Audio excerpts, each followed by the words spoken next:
The stench of human misery rose from the hold of theAmistad, like prayers offered to uncaring gods. 53 African souls packed into a space designed for cargo rather than breathing, thinking, feeling human beings, whose only crime was existing in a world where their skin color had made them valuable as property rather than precious as people. The Spanish schooner cut through Atlantic swells in July of 1839, carrying men, women and children who had been torn from their homeland and families to feed the insatiable appetite of New World plantations for enslaved labor, their journey a link in the chain of human trafficking that connected African villages to American cotton fields through an ocean of tears and blood. Among the captives, a young man named Sengbe Pie, called Cinque by his Spanish captors who could not be bothered to pronounce African names correctly, lay in chains that bit into flesh already raw from weeks of transport, his intelligent eyes reflecting a mind that refused to accept bondage as his permanent condition. At 25, he possessed the kind of natural leadership that emerged in extreme circumstances, when ordinary people discovered extraordinary courage within themselves and learned to transform desperation into determination, suffering into strength. Senke had been a farmer and trader in his homeland of Sierra Leone, married with 3 children whose faces haunted his dreams during the endless nights in theAmistad's putrid hold. His capture had been recent and brutal, seized by African collaborators who sold their own people to European slave traders, marched in chains to coastal barracoons where human beings were warehoused like livestock awaiting shipment,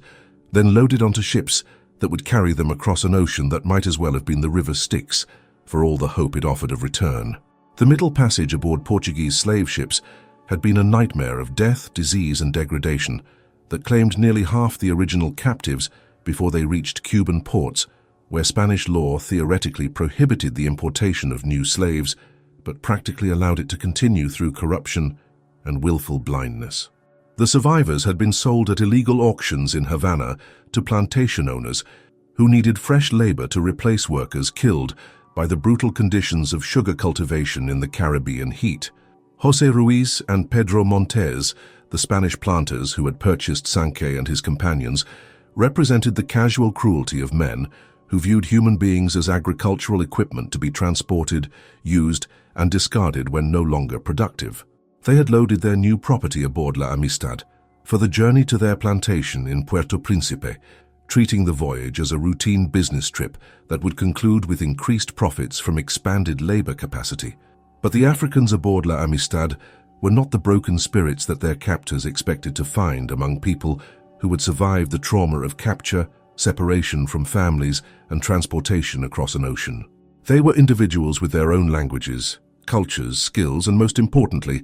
an unshakable conviction that freedom was their natural right, rather than a privilege to be granted by white men who happened to possess superior weapons and sailing technology. The ship itself was a coastal schooner designed for Caribbean trade rather than oceanic voyaging, its crew consisting of Captain Ramon Ferrer and 3 sailors whose experience with human cargo had taught them to view Africans as dangerous animals, requiring constant vigilance and immediate violence to prevent uprising. They had chained the captives with iron shackles, connected by a long chain that ran the length of the hold, theoretically preventing coordinated action while allowing minimal movement necessary for basic bodily functions. The daily routine aboard theAmistad was calculated to break the spirits of people who had already endured months of systematic dehumanization designed to transform proud individuals into compliant property. Meals consisted of rice and water delivered in quantities sufficient for survival but inadequate for health, while sanitation was deliberately neglected to create conditions that would discourage thoughts of resistance through the simple expedient of making existence so miserable that death seemed preferable to continued suffering. But among the chained Africans, something was stirring that their captors had not anticipated. Not the despair and resignation that usually characterized people broken by the slave trade, but a growing anger that was crystallizing into determination, a shared understanding that their current circumstances were temporary rather than permanent, a collective realization that they possessed weapons their captors had never suspected. Sankey had begun organizing resistance from the moment he was chained in theAmistad's hold, using languages and gestures to communicate with fellow captives who came from different regions of Africa but shared common experiences of capture and enslavement. His message was simple and devastating. They had nothing left to lose and everything to gain from fighting back against their oppressors, regardless of the odds against success or the consequences of failure. "We are dead men already if we do nothing," he whispered in Menda to those who could understand him, while using gestures and expressions to convey the same message to those who spoke different languages. "They took us from our families, from our land, from everything that made life worth living. What they offer us instead is slavery that will kill our bodies and spirits before we ever see our children again." The plan that emerged from their whispered conversations was audacious in its simplicity and terrifying in its implications. They would seize control of the ship during the night watch when only 2 sailors were on deck, kill or capture the crew, and force the Spanish owners to sail them back to Africa, where they could reclaim their freedom and reunite with their families. The mathematics of their situation were stark: 53 Africans against 4 whites, overwhelming numerical superiority offset by the disadvantages of chains, unfamiliarity with sailing, and complete ignorance of navigation. But they possessed advantages that their captors had failed to consider in their calculations about maintaining control over human cargo. They were fighting for freedom rather than profit, for their families rather than abstract economic interests, for their very humanity rather than the convenience of maintaining established systems of exploitation. Most importantly, they had been pushed beyond the point where death held any terror compared to the alternative of permanent bondage. The opportunity for action came on the 4th night after leaving Havana, when the combination of rough seas and overconfidence had led the crew to relax their vigilance while assuming that chained Africans were incapable of coordinated resistance. Sankey had managed to work one hand free from his shackles through patient effort and the strategic use of grease from their meager food rations, giving him the mobility necessary to free other key conspirators who could then liberate the entire group. As the ship rolled through Atlantic swells under star-filled skies that had witnessed countless similar voyages, carrying human cargo from freedom to bondage, 53 souls prepared to reverse that journey through their own courage and determination. They would either die as free people fighting for their natural rights or live as slaves whose spirits had been broken by forces beyond their control. The choice, for the first time since their capture, was entirely their own. The cane knives that would serve as their weapons lay in the ship's cargo hold, agricultural tools destined for plantation work, but about to be transformed into instruments of liberation by people who understood that freedom could not be granted by others, but had to be claimed through their own actions. The revolution that would begin in theAmistad's cramped quarters would eventually reach the highest courts of American jurisprudence,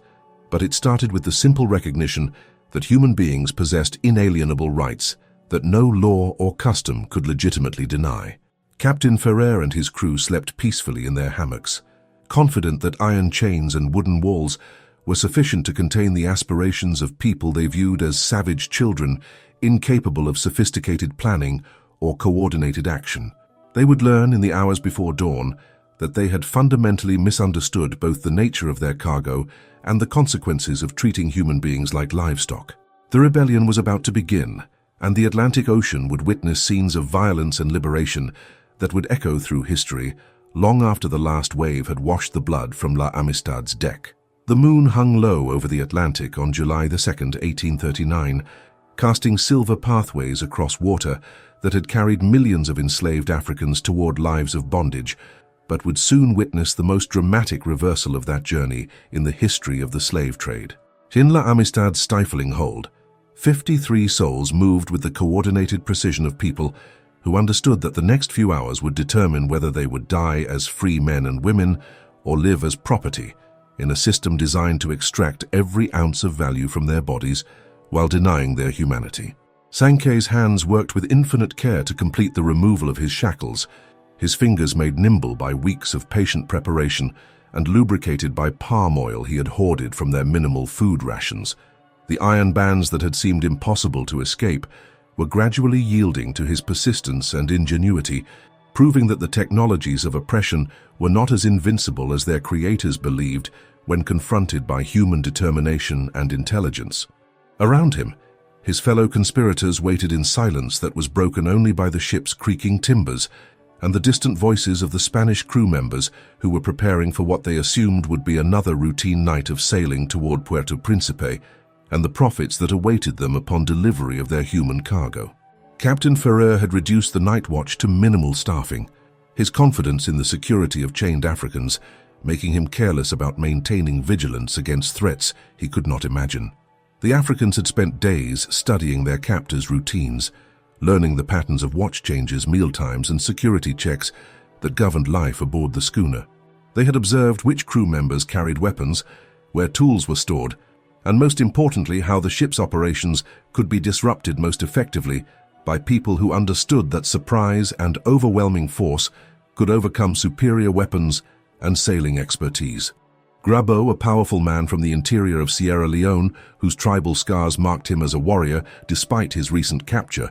had emerged as Sinke's principal lieutenant in planning the uprising. His knowledge of combat tactics learned in African conflicts provided essential expertise for the kind of coordinated assault they were planning, while his imposing physical presence inspired confidence among conspirators who needed to believe that victory was possible despite overwhelming odds. "The night watch changes at midnight," Grabo whispered in the mixture of Menda, Temn, and gestures that had become their shared language of resistance. "2 men on deck, captain and cook sleeping below. We take the deck first, then go below for the others. Quick and quiet until we control the ship, then we make them sail us home." The plan required perfect timing and absolute commitment from every participant, understanding that hesitation or individual cowardice could doom the entire enterprise while ensuring brutal retaliation against everyone involved. They had discussed the possibility that some might die in the fighting, but the alternative, slavery on Cuban sugar plantations, where life expectancy was measured in years rather than decades, made death in battle seem preferable to slow murder through systematic exploitation. As midnight approached and the ship's bell marked the changing of the watch, Sinke finally worked his hands free from the shackles that had held him captive since his sail in Havana. The sensation of unrestrained movement after weeks of bondage was intoxicating, but he forced himself to focus on the immediate task of freeing his companions while maintaining the silence necessary for their surprise attack to succeed. One by one, the other Africans slipped free from chains that had seemed unbreakable, but proved vulnerable to patient effort and collective determination. Each liberation multiplied their effective strength while reducing the physical constraints that had kept them helpless, despite their numerical superiority over their captors. The mathematical equation of power aboard theAmistad was shifting rapidly in favor of people who had been written off as passive cargo. The cane knives were exactly where intelligence gathered, through careful observation, had indicated they would be. Stored in the cargo hold, along with other agricultural implements destined for plantation use, but now about to serve the cause of liberation rather than continued oppression. The blades were sharp and well-balanced, designed for cutting sugarcane, but perfectly suited for cutting through the lives of men who had reduced human beings to property through violence, and now would face the consequences of that violence turned back against them. Sanke held the first knife in hands that trembled, not with fear but with the intensity of emotions, too powerful for physical containment. Rage at his captivity, love for the family he had been torn from, determination to reclaim the freedom that was his birthright, and most importantly, the intoxicating realization that he was about to transform himself from victim into agent of his own destiny. The attack began at 12:30 in the morning, when the new watch had settled into their routines, and the rest of the crew was deep in sleep that would prove to be their last rest in this world. Sinke led the first wave of attackers onto the deck, where 2 Spanish sailors stood watch, their attention focused on navigation and weather, rather than threats from cargo they assumed was safely restrained below decks. The violence that followed was swift and decisive, marked by cries in Spanish and Menda that mixed together in the night air like prayers offered to competing gods of justice and exploitation. The sailors fought with the desperate courage of men who understood that their lives depended on maintaining control over people they had helped to enslave. But they were overwhelmed by attackers who fought with the even more desperate courage of people reclaiming their humanity through their own actions. Captain Ferrer emerged from his cabin with a sword and pistol, his military training making him the most dangerous opponent the Africans would face during their bid for freedom. He managed to wound several of the attackers before being surrounded by men whose fury had been concentrated and refined by months of systematic brutalization, whose individual grievances had been welded into collective determination that would not be deflected by superior weapons or sailing expertise. The captain's death was not quick or merciful, reflecting the accumulated rage of people who had experienced every form of cruelty that the slave trade could devise during their journey from freedom to bondage. But it was necessary rather than sadistic, the elimination of resistance rather than the infliction of gratuitous suffering, the actions of people who understood that half measures would leave them vulnerable to retaliation from any survivors.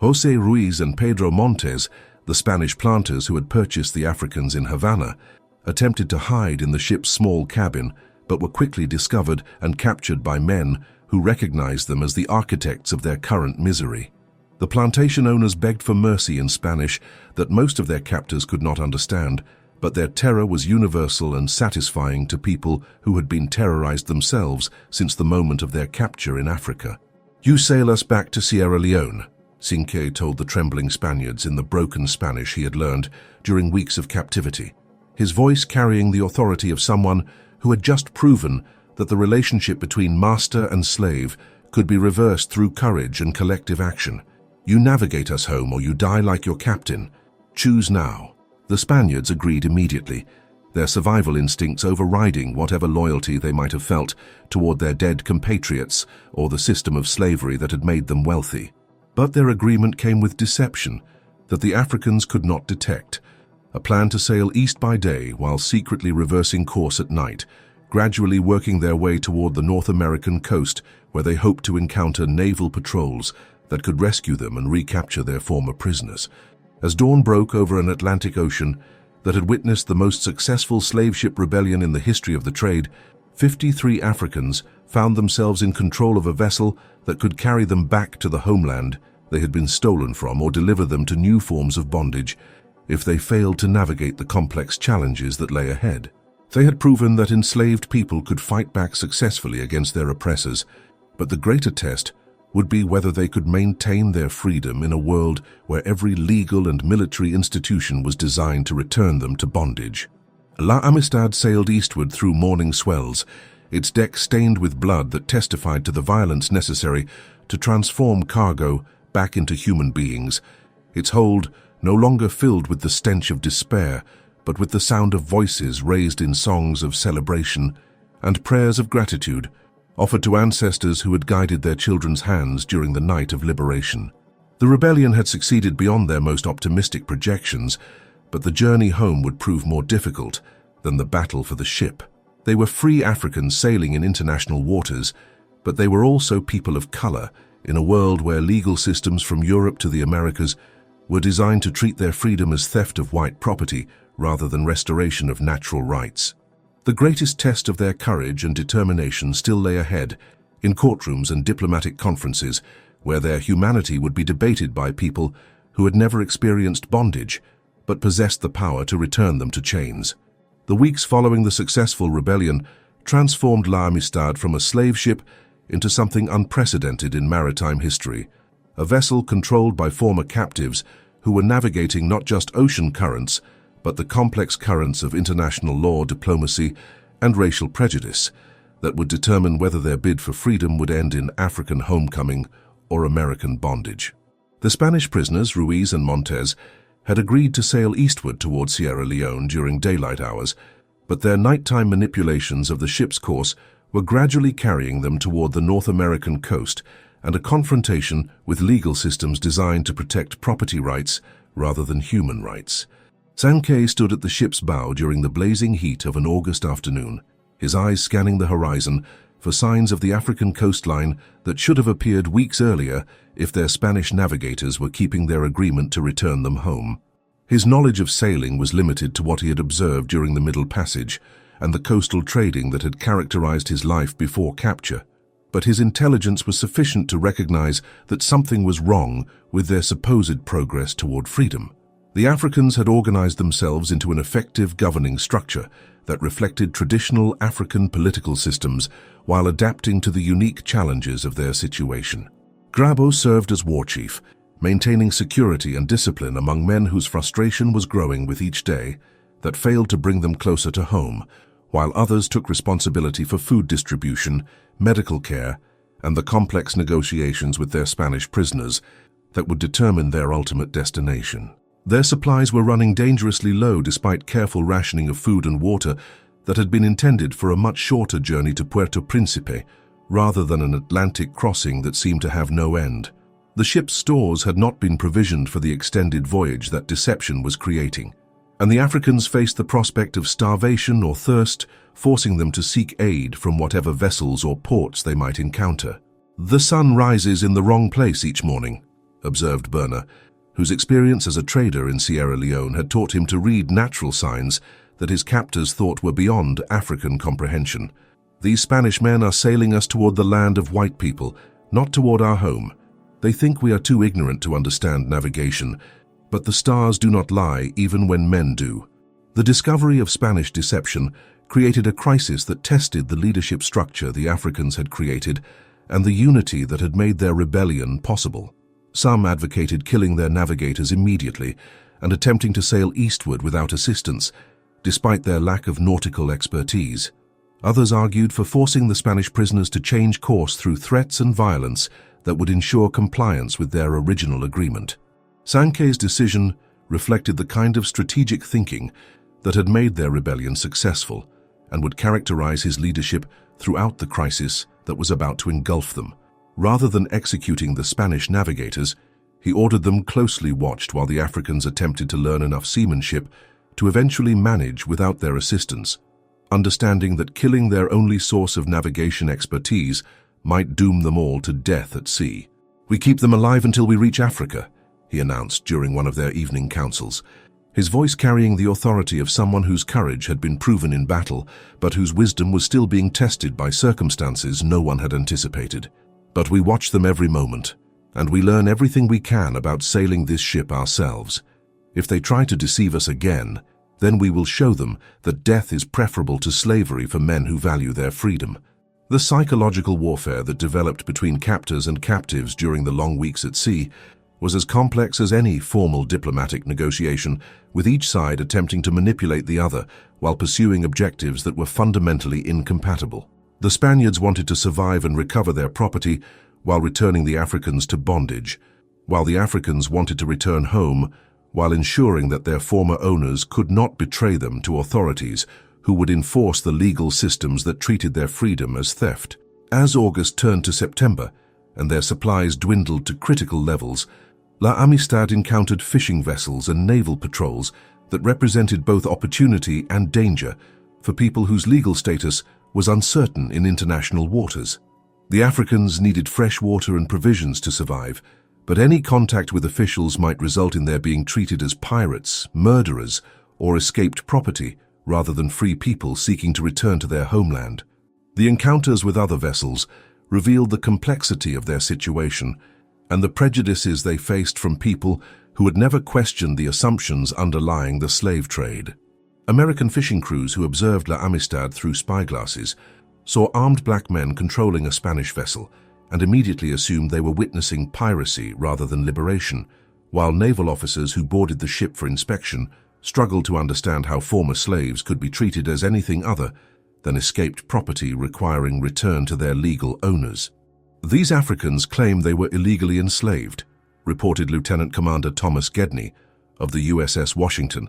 after boarding theAmistad in Long Island Sound, his correspondence revealing the cognitive dissonance that white Americans experienced when confronted with people who claimed both African origin and natural rights to freedom. They appear intelligent and organized, but their possession of this Spanish vessel clearly violates international law regarding property rights and maritime commerce. The legal complications of their situation became apparent as soon as American authorities assumed jurisdiction over theAmistad and its occupants. The Africans were not American citizens and therefore possessed no constitutional rights, but they were also not legally slaves under American law, since they had been imported illegally under international treaties prohibiting the slave trade. Their status was unprecedented in American jurisprudence, creating opportunities for legal arguments that could either establish important precedents for human rights or confirm the subordination of those rights to property interests. Sankey found himself thrust into the role of spokesman for a cause that transcended his individual desire to return home. representing not just 53 African captives, but the fundamental question of whether people of color possessed natural rights that white legal systems were obligated to respect. His intelligent responses to questions from American officials and journalists challenged racial stereotypes while demonstrating the kind of leadership that made white observers uncomfortable about their assumptions regarding African capabilities. The Spanish government immediately demanded the return of theAmistad and its human cargo as stolen property, invoking international treaties that protected the rights of their citizens to recover goods taken by force, regardless of the circumstances surrounding that taking. Their position was supported by economic interests throughout the Americas, who understood that successful slave revolts could inspire similar actions that would threaten the entire system of forced labor upon which their prosperity depended. But the case also attracted the attention of abolitionists, who recognized an unprecedented opportunity to challenge slavery through legal arguments that avoided direct confrontation with constitutional protections for the institution, while focusing on international law and natural rights that preceded any human legislation. The Amistad case became a cause célèbre that would test American commitment to the principles of human equality proclaimed in the Declaration of Independence, but never extended to people of African descent. Roger Sherman Baldwin, the Connecticut lawyer who agreed to represent the Africans, understood that he was arguing not just for the freedom of 53 individuals, but for legal precedents that could affect the entire future of slavery in America. His strategy focused on proving that the Africans had been illegally enslaved under international law, making their rebellion an act of self-defense rather than theft or piracy, and establishing their right to return to Africa as free people rather than property subject to confiscation. As the legal proceedings began in Connecticut federal court, Cinque and his companions found themselves confined in jail cells while their fate was debated by judges, lawyers, and politicians who would determine whether their successful rebellion had won them freedom or merely delayed their return to bondage under different masters. The revolution that had begun on theAmistad's deck was about to continue in American courtrooms, where the weapons would be legal arguments rather than cane knives, but the stakes would remain the same: freedom or slavery, humanity or property, justice, or the continuation of systems that treated human beings as commodities to be bought and sold. The African prisoners waited behind bars while their case moved through legal channels that most of them could not understand, but they had already achieved something unprecedented in the history of the slave trade. They had proven that enslaved people could successfully rebel against their captors and maintain that rebellion long enough to force white legal systems to confront the fundamental contradictions between slavery and the natural rights that supposedly characterized civilized society. The outcome remained uncertain, but the precedent had been established, and the world was watching. The New Haven County Jail became an unlikely stage for one of the most significant legal dramas in American history during the autumn of 1839, as 53 Africans who had seized their freedom on the high seas found themselves imprisoned, while white men in wigs and robes debated whether their humanity could be subordinated to Spanish claims of property rights. The jail's stone walls contained bodies, but could not contain the questions that the Amistad case was forcing American society to confront. Questions about the relationship between law and morality, between property rights and human rights, between the nation's founding principles and its daily practices. Cinque's cell was barely 8 feet square, but within its confines, he was learning to read English with the help of abolitionist visitors who recognized that education would be his most powerful weapon in the legal battle that would determine not just his own fate, but the future of international law regarding slavery and human rights. His quick mastery of the language that would be used to argue his case impressed everyone who encountered him, challenging racial stereotypes while demonstrating the intellectual capabilities that slavery was designed to suppress and deny. The preliminary hearings had established the basic facts of the case: that the Africans had been recently captured in Africa, illegally transported to Cuba despite international treaties prohibiting the slave trade, sold at illegal auctions in Havana, and loaded aboard theAmistad for transport to plantations where they would have been worked to death in sugar fields that consumed human lives as efficiently as they produced profits for white owners. Roger Sherman Baldwin's legal strategy was both elegant and revolutionary, arguing that people who had never been legally enslaved under any recognized system of law could not be treated as property when they used force to escape from illegal captivity. His position challenged not just Spanish claims to the Africans, but the entire legal framework that treated slavery as a legitimate institution deserving protection from international courts and diplomatic agreements. These men and women are not runaway slaves, Baldwin argued,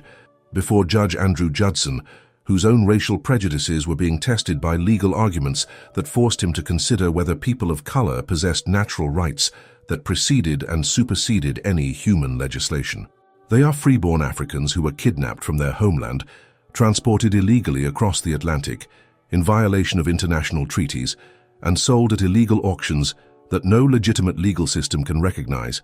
The Spanish government's response, delivered through their American legal representatives, revealed the economic interests that drove international support for the slave trade, despite official prohibitions that existed primarily for diplomatic appearances rather than practical enforcement. José Ruiz and Pedro Montes were described as innocent victims of piracy and murder,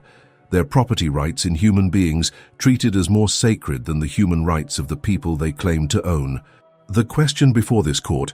is not whether slavery is morally acceptable, argued William Hungerford, representing Spanish interests, but whether the legal property rights of Spanish citizens will be respected by American courts, or whether this nation will encourage violent rebellion by people who are legally classified as property under the laws of the nations that own them. The federal courthouse in Hartford became the center of national attention, as newspapers throughout the country reported on proceedings that were testing fundamental assumptions about race, law, and America's relationship to the international slave trade. Northern abolitionists saw the case as an opportunity to challenge slavery through legal arguments that avoided direct confrontation with constitutional protections for the institution, while Southern politicians recognized the threat that successful African rebellion posed to the entire system of forced labor. President Martin Van Buren found himself caught between conflicting pressures that reflected the broader contradictions in American society regarding slavery and human rights. His administration was committed to maintaining friendly relations with Spain, which demanded return of the Africans as stolen property, but was also facing pressure from abolitionists who argued that America's founding principles required recognition of natural rights that no law could legitimately deny. The most dramatic moment in the proceedings came when Cinque himself was called to testify, his presence in the courtroom forcing everyone present to confront the reality that they were debating the fate of a human being whose intelligence, dignity, and obvious leadership qualities challenged every racial stereotype that whites used to justify treating Africans as property rather than people. Speaking through an interpreter but occasionally lapsing into the English he had been learning during his imprisonment, Cinque described his capture in Sierra Leone, the horrors of the Middle Passage, the illegal auction in Havana, and most importantly, his decision to fight back against captors who treated him like livestock, rather than a human being created in God's image with natural rights to freedom and self-determination. "I was born free," he said, his voice carrying clearly through the courtroom despite the language barriers that complicated every aspect of his testimony. "I lived free in my own country with my wife and children. These Spanish men bought me like they would buy a cow, but no man can sell what God made free. I fought to go home to my family, not to steal their ship, but to reclaim my life." The testimony was devastating to Spanish claims that the Africans were legally enslaved property, but it also created political complications for an American government that was trying to maintain friendly relations with European powers while managing domestic tensions over slavery that were threatening to tear the nation apart. The Amistad case was becoming a symbol of broader conflicts that would eventually lead to civil war. Judge Judson's initial decision reflected the complexity of legal questions that had no clear precedents in American jurisprudence. He ruled that the Africans had indeed been illegally enslaved under international law, making their rebellion an act of self-defense rather than piracy, but he also acknowledged Spanish claims for compensation for the ship and cargo that had been seized during the uprising. The decision was immediately appealed by both sides, the Spanish demanding return of their human property, the abolitionists arguing that no compensation should be paid to people who had participated in illegal slave trading. The case moved to the United States Supreme Court, where it would be argued before justices who included slaveholders whose personal interests were directly threatened by legal precedents that might limit property rights in human beings. Former President John Quincy Adams emerged from retirement to join Baldwin in arguing the case before the Supreme Court, his participation lending moral authority to legal arguments, while his oratorical skills provided the emotional force necessary to make abstract legal principles compelling to justices whose worldview had been shaped by decades of treating slavery as a natural and legitimate institution. The moment you come to the Declaration of Independence, that every man has a right to life and liberty, an inalienable right, this case is decided, Adams argued before the nation's highest court, his voice carrying the authority of someone who had helped shape American foreign policy during the early years of the Republic. I ask nothing more in behalf of these unfortunate men than this declaration. The Supreme Court's decision, delivered by Justice Joseph Story in March 1841,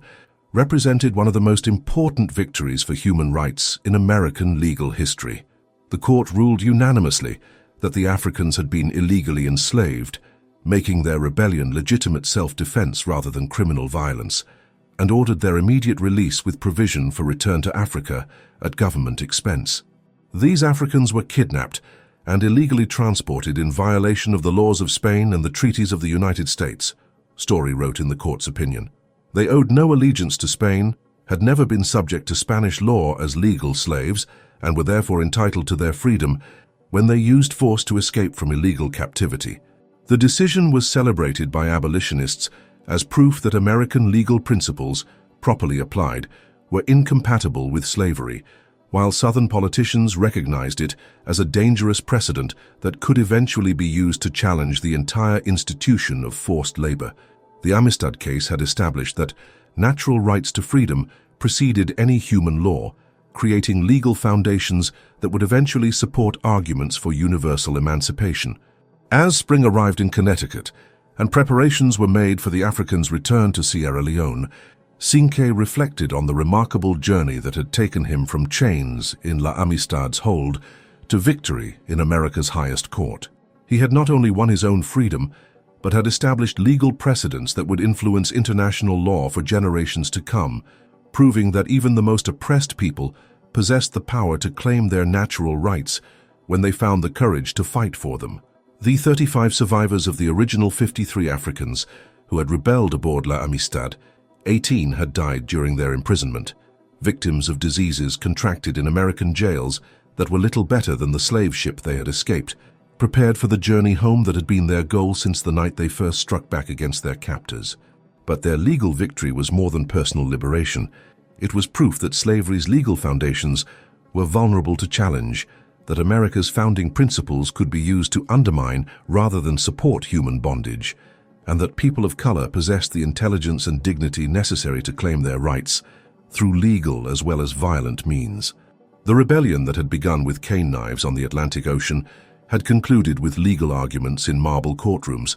but the weapons had always been the same: courage, intelligence, and the unshakable conviction that freedom was every human being's natural right. The merchant vessel Gentleman departed New York Harbor on November 27, 1841, carrying 35 African survivors of theAmistad toward a homecoming that had been 2.5 years in the making, their freedom purchased not with gold, but with legal arguments that had challenged the very foundations of slavery, while establishing precedents that would echo through American jurisprudence for generations to come. The ship's manifest listed them as free passengers rather than cargo, a designation that represented one of the most significant victories for human rights in the 19th century, and proof that the most oppressed people could claim their dignity through courage, intelligence, and persistence. Cinque stood at the vessel's rail watching the American coastline disappear into the Atlantic mist, his thoughts focused not on the legal triumph they had achieved, but on the family reunion that awaited him in Sierra Leone. If his wife and children had survived the chaos that often followed slave raids, if they had not given him up for dead during his long absence, if the village life he remembered still existed in a region that was being transformed by the very slave trade from which he had escaped. The journey home was vastly different from the nightmare voyage that had brought them to America in chains. They traveled as free passengers with adequate food, clean water, comfortable quarters, and most importantly, the dignity that came from being treated as human beings rather than property. Christian missionaries accompanied them with plans to establish schools and churches in Sierra Leone, their presence representing both genuine concern for African welfare and continued European assumptions about the need to civilize people whose own legal victory had demonstrated sophistication that challenged racial stereotypes. But the Amistad case had achieved more than individual liberation for its African participants. It had established legal precedents that abolitionist lawyers would use in future challenges to slavery, while proving to the world that enslaved people possessed the intelligence, courage, and moral authority necessary to claim their rights through both violent resistance and legal argumentation. The case had become an international symbol of the possibility that even the most oppressive systems could be challenged successfully when moral courage met strategic intelligence. The legal victory had reverberations throughout the Atlantic world, inspiring enslaved people from Brazil to the Caribbean to believe that successful resistance was possible, while forcing white governments to confront the contradictions between their official opposition to the slave trade and their practical tolerance of the economic systems that sustained it. Diplomatic correspondence between European capitals reflected growing pressure to enforce anti-slavery treaties that had existed primarily for appearances rather than practical implementation. During the long Atlantic crossing, Sankey became a student of the broader implications of their case,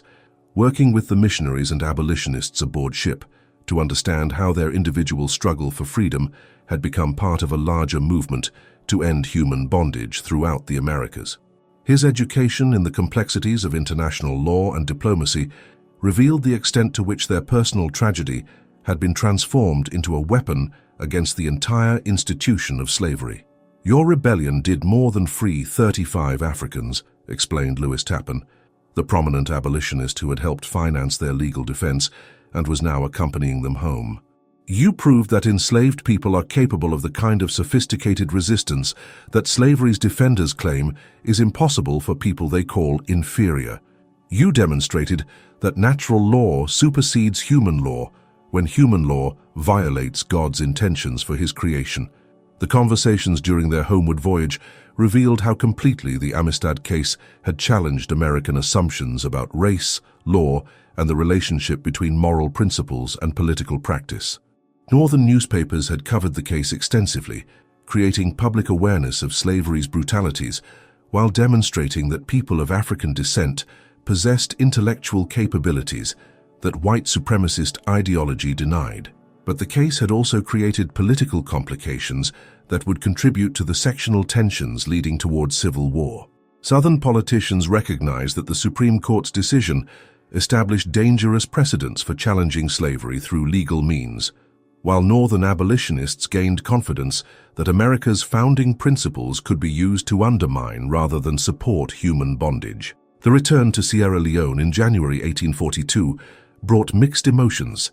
as the survivors encountered a homeland that had been transformed by years of continued slave trading, tribal conflicts, and European colonial expansion. Many of their original villages had been destroyed or abandoned, families scattered or killed,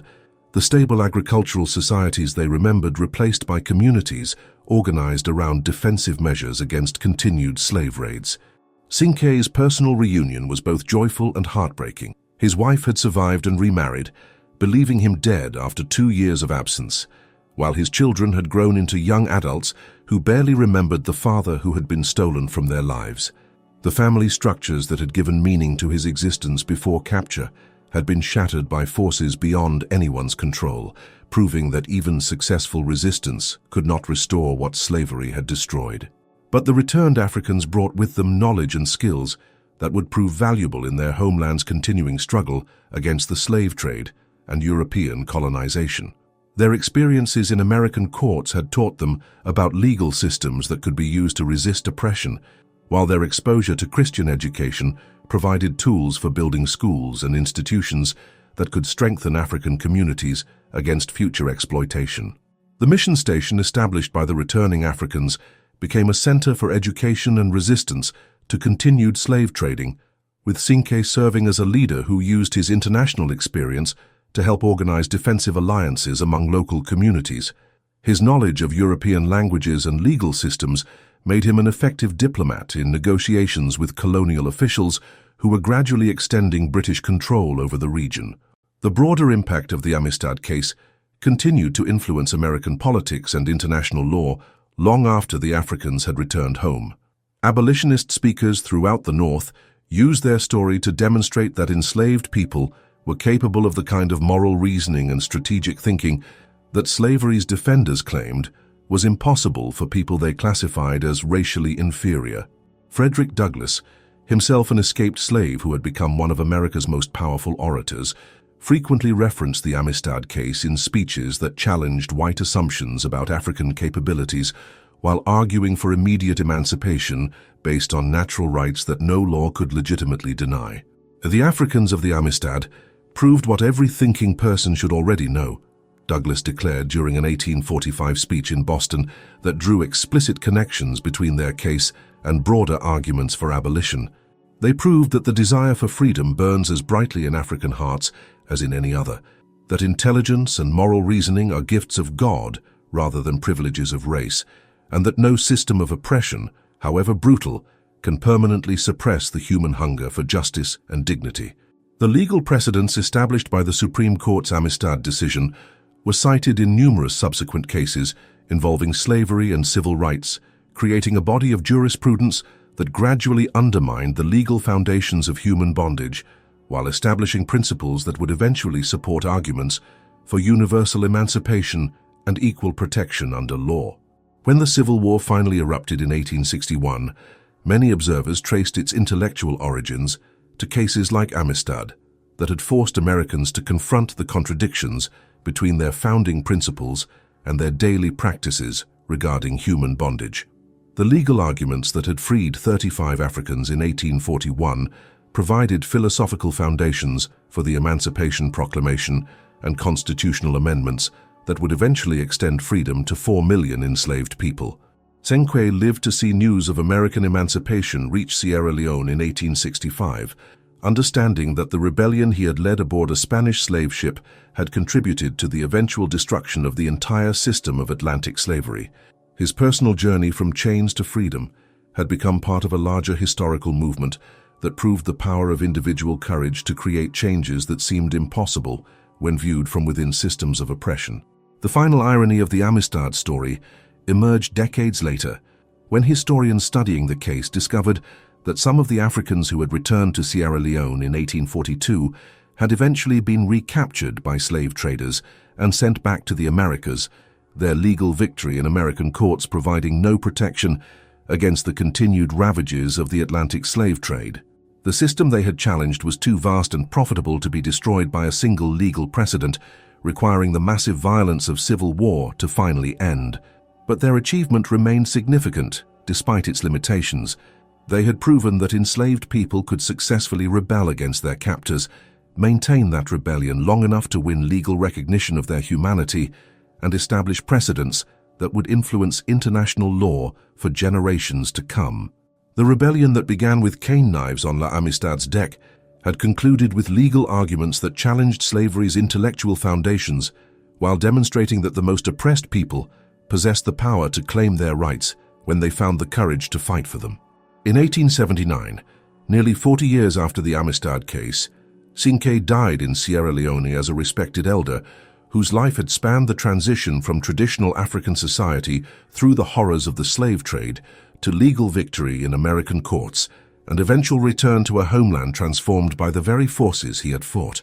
His grave became a pilgrimage site for people throughout West Africa who understood that his courage had opened pathways to freedom that previous generations could never have imagined. The legacy of the Amistad Rebellion lived on in the legal precedents it established, the courage it demonstrated, and most importantly, the proof it provided that no system of oppression, however brutal or comprehensive, could permanently suppress the human hunger for freedom and dignity. The 35 Africans who sailed home in triumph had not just won their own liberation, they had proven that liberation was possible for anyone brave enough to claim it, regardless of the odds against success or the consequences of failure. Their story became a testament to the power of resistance to transform both individual lives and historical circumstances, proving that ordinary people could become agents of extraordinary change when they refused to accept injustice as permanent and fought back against their oppressors with every weapon at their disposal, including cane knives, legal arguments, and most importantly, the unshakable conviction that freedom was every human being's natural right.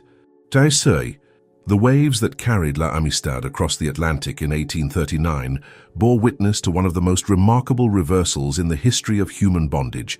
enslaved Africans transforming themselves from cargo into captors, from property into people, from victims into victors in a legal battle that would echo through generations. The rebellion led by Cinque and his companions proved that the desire for freedom burns with equal intensity in every human heart, regardless of race or circumstance, and that even the most oppressive systems contain the seeds of their own destruction when confronted by courage armed with intelligence and moral conviction. Their triumph in American courts established legal precedents that challenged slavery's foundations,